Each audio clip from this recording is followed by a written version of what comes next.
This is what anarchy isn't.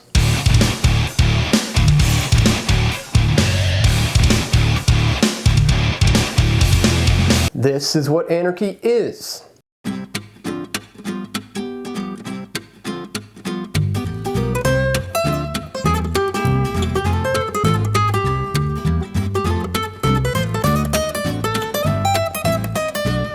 What it isn't.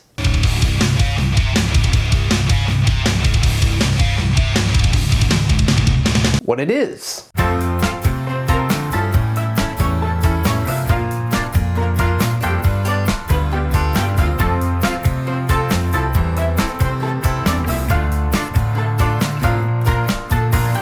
Isn't.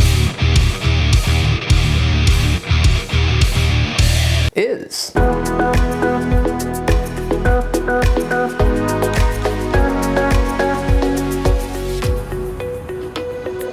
Do you get the picture yet? Well, people in Hamilton, Canada certainly don't, as the city just ordered an anarchist group to remove the anarchy symbol from their headquarters, citing it as hate speech comparable to a swastika. Or at least that was a few days ago, as now they apparently have learned the errors of their ways and they take it back, saying, "Oops, our bad. We didn't mean that. Let's just act like nothing ever happened, shall we?" Well, it did, and we haven't forgotten. So in today's video, we're going to get to the bottom of this and separate the facts from the fiction. But just before we do, make sure you head on over to patreon.com/pressfortruth and click on the Become a Patron button, where you can contribute any amount that you choose, which gets you access to the Patreon-only videos, where I'm going to be uploading behind-the-scenes content of the making of these videos. So if you want to show your love and support for PFT while getting extra stuff to boot, check the links in the description for the Patreon link and head on over there today. Alright, so the city of Hamilton recently tried to define what hate speech and hate symbols are. Hamilton orders removal of anarchy symbol, calling it hate material. The city issued a bylaw notice to the tower for displaying the Circle A anarchy symbol on boards covering windows that were smashed at its building at 281 Cannon Street East. Of course, the social norm in statist Canada is to defer all these matters to the courts, right on up to the Supreme Court. As well, Canadians vote for representatives to reflect our values when passing laws in Parliament. From a Canadian constitutional standpoint, municipal authorities are really just glorified custodians. They have little to no power over anything other than sewage and roads. But the city of Hamilton decided to act in ultra vires, which for those of you who may not know is a Latin term meaning beyond the powers. And so the city of Hamilton was recently demanding that a local left-wing anarchy group remove the anarchy symbol from their headquarters. And side note here, folks, these people are actually extreme statists, because the state is violence, aggression, and the corruption of language, and that's all these people understand. But I digress. The city of Hamilton was calling the anarchy symbol hate material, and they were ordering that it be removed. They certainly don't have much sympathy for this group, because back in March, it's suspected that these were the people who were behind the mass attack on Locke Street that caused $100,000 in damage. The group, calling themselves the Ungovernables, fit the description of the left-wing anarchist groups. And just days later, someone vandalized their headquarters with the window smashed, and the anarchists put up a piece of plywood with the anarchist symbol on it. City spokesperson Marie Fitzpatrick first said that the bylaw investigation was over the symbol being displayed on plywood coverings over broken windows. But then Fitzpatrick made a rookie mistake. In an email to CBC, she wrote, "The anarchist symbol is considered hate material by the City of Hamilton and Hamilton Police Services, and as such, must be removed," Fitzpatrick said in an email. So what did the police have to say about this? They said, yeah, no, that is not the truth at all. It does not meet the threshold of a hate crime, the Hamilton police said.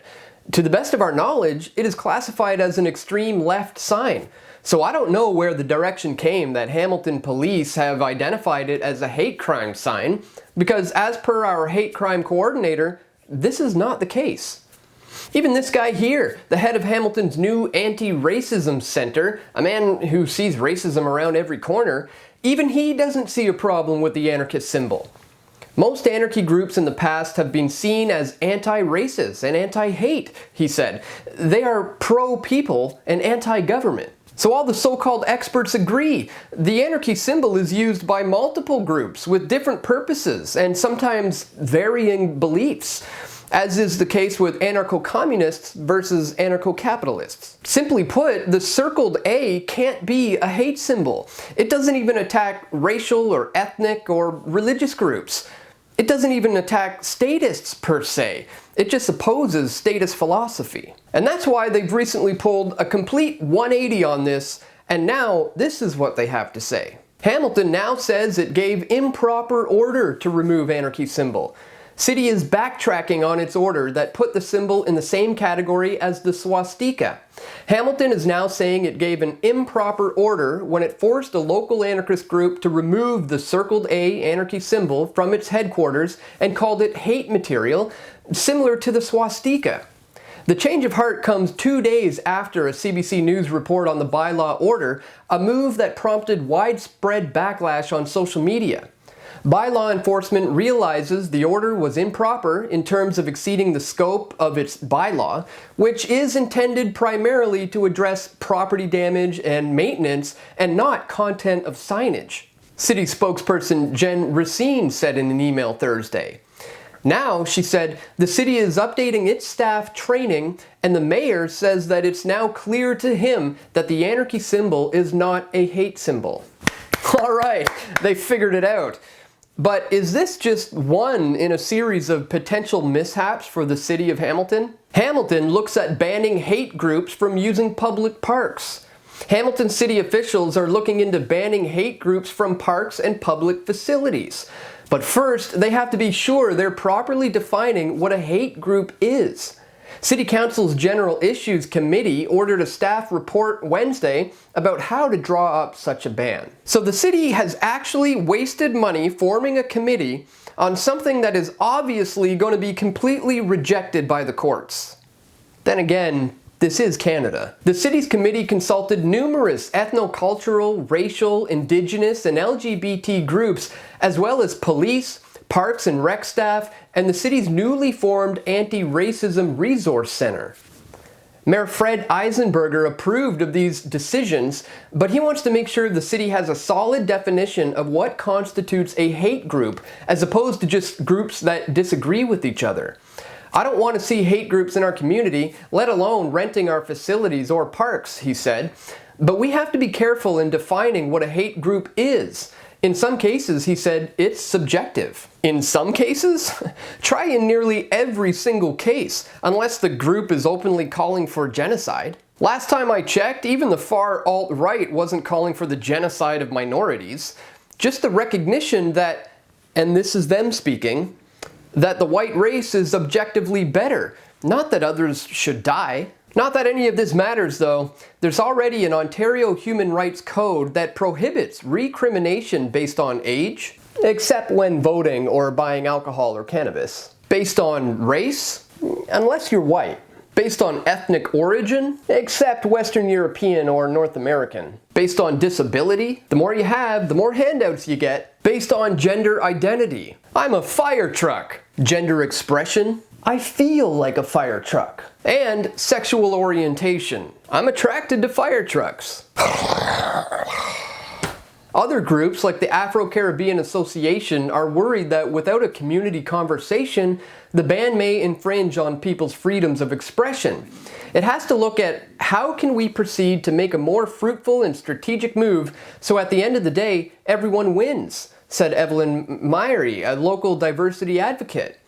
Nevertheless, members of the Sikh, Muslim, and Afro-Caribbean communities, as well as a rep from the McMaster Indigenous Student Community Alliance, urged councillors to pass the ban.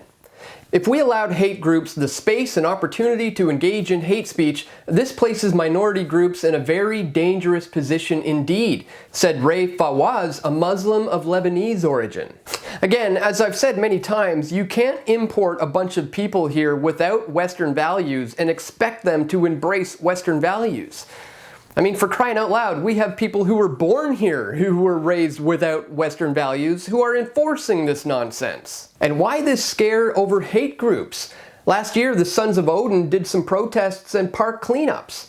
And the Canadian 3%ers did security detail for a rally against Motion 103, the motion that sought to single out Islamophobia as a major issue in Canadian society. These protests by right-wing groups that the city of Hamilton doesn't like prompted the city to ban unlicensed security groups from operating. Yet it's the left-wing anarchists who say they didn't vandalize Locke Street, but they support that crime. They're the ones who are the heroes here.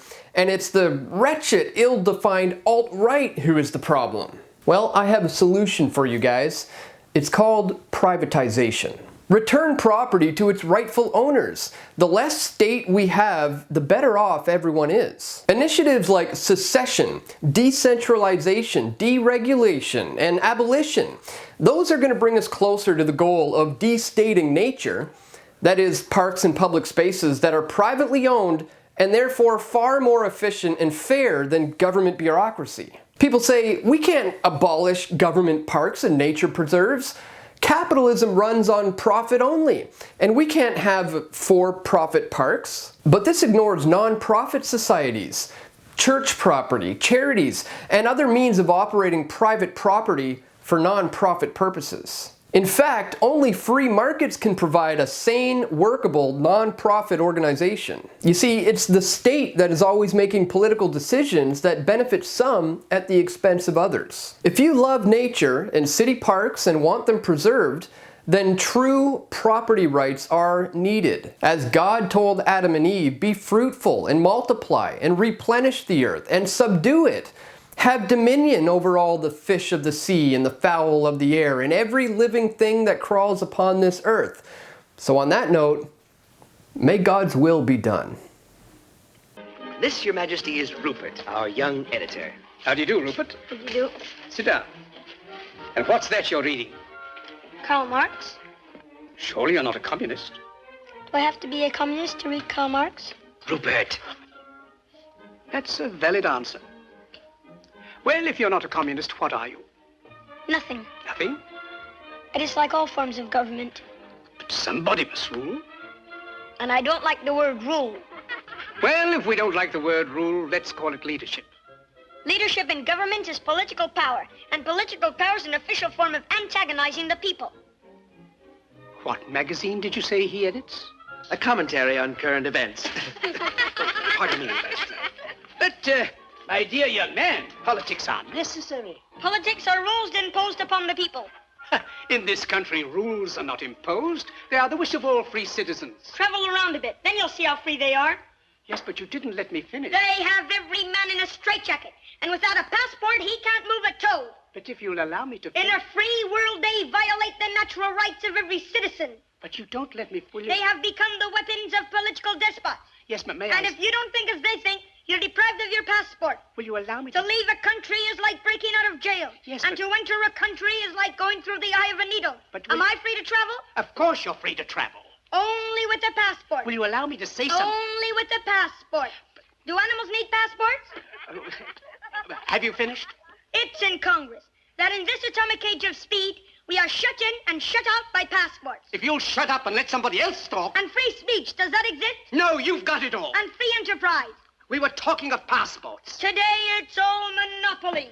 All right. Now will you... Can I go into the automobile business and compete with the Auto Trust? If I can get in a word... Not a chance. Can I go into the grocery business and compete with the chain stores? Will you shut up? Not a chance. Monopoly is the menace of free enterprise. As I look back 60 years ago... Where were you 60 years ago? He was a glint in his great-grandfather's eye. Very well now. Have you finished? Now let me say something. Let me tell you how wrong you are. In the first place... In the first place... Now I've forgotten what I wanted to say. And the atomic bomb. Ah. It's a crime that when the world cries for atomic energy, Bravo. you want to make atomic bombs. Me? I'm against atomic bombs. You want to wipe out civilization, destroy all life on this planet. You still think you're living in the 90s? I lost my throne because I didn't want atomic bombs. You and your kind think that atomic bombs can solve your problem. Listen, you little rat. Today, man has too much power, The Roman Empire collapsed with the assassination of Caesar.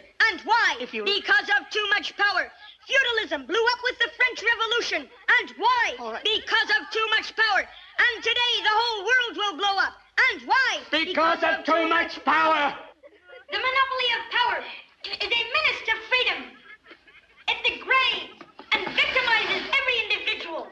And where is the individual? I don't know. Lost in terror, because he's made to hate instead of love. If civilization is to survive, we must combat power until the dignity and peace of man are restored. What is the meaning of this? My hat.